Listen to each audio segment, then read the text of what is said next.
of Ward 5 the opportunity to choose their counselor for the next 4 years. It's only 5 months, so if it was a year before the next election, it would be different. Yes, we have the authority under the new act to appoint, but in such a short period of time that the counselor has been in the office, it is absolutely essential that we go to an election. And so today I hope that the council will give direction to the staff to start preparing for an election. We don't have an election staff at the city. We only, according to the clerk, we only hire people when there is an election and train them for the election. So, of course, the staff has all been dispersed. And so the clerk now has to build a whole new staff to deal with an election. She has estimated to date, and that's an estimation, that it would have cost $500,000 for us to go. But I don't think that we can take into account, unfortunately, the cost, because I think the people of Ward 5 deserve the right to elect a new councillor. So I would think that council today will move in that direction. I'd be surprised. I've talked to a couple of councillors. I haven't had an opportunity to talk to many, but their position is an election. So I would think that direction will be given today to proceed with an election.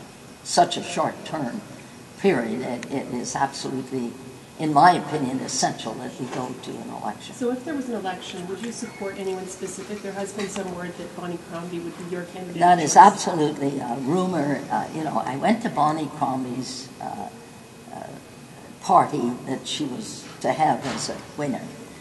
And I just jokingly mentioned, but the press picked it up and made a big story out of it. I jokingly said, just to sort of boost her morale or try to give her, I said, well, the Ward 5, obviously, position will be open. I did not recommend her or even invited her. I just made a comment. But, of course, the press twisted it, as usual, to make it into an unfortunate situation that I am supporting Bonnie Crombie. It will be up to the people of Ward 5.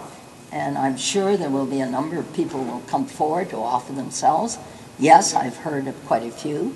I know that the person who ran against, one person that ran against her last time will be offering, because she's already told me that she will be offering herself for the office. But I'm sure it'll be open to the citizens of Ward 5 to elect their council. So I think it's unfortunate that we are faced with another election, and especially with the costs. But I don't think we can let the costs determine the right of the people of Ward 5 to make a decision. Just to be clear, you wouldn't back any specific candidate if there were to be a by-election? I don't back any specific candidate at any time. The only candidate that I supported was unfortunate during the last election, in which some very vicious information was sent out against Ron Starr and his family that was not factual.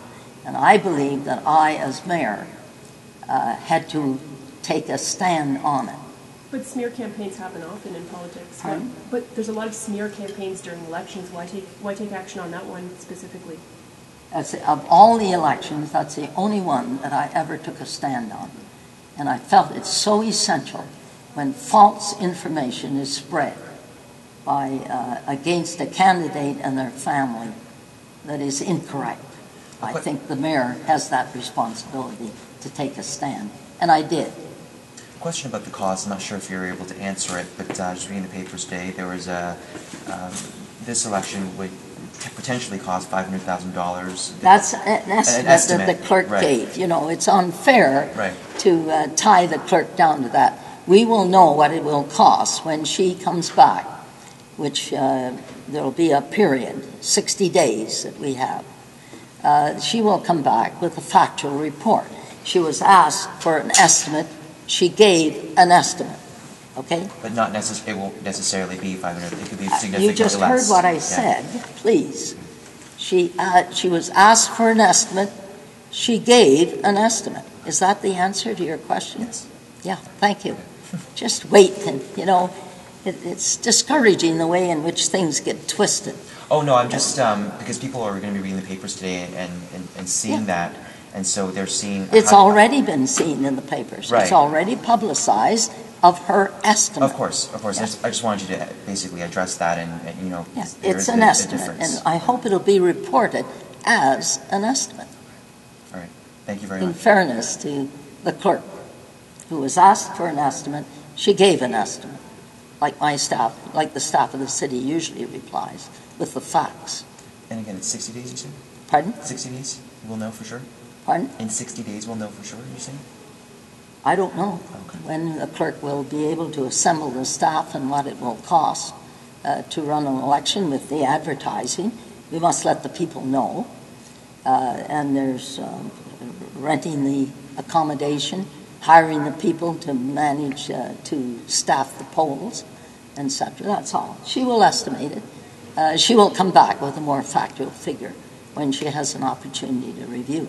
We haven't had a by-election in Mississauga. I can't recall of us ever having a by-election in Mississauga, so it's something new for us. $500,000 is a lot higher than Toronto's estimate, $175,000. Yeah, I believe they have a permanent election staff in the city of the city of Toronto. I'm not sure about it, but I understand they do. We don't in the city. Once the election is over, we disperse the staff to save the taxpayers money instead of having people on staff waiting for another election. Okay? Thank you. Any other questions? That's it. Thank you very much. Yeah, thank you. Pleasure. Okay. Don't press in.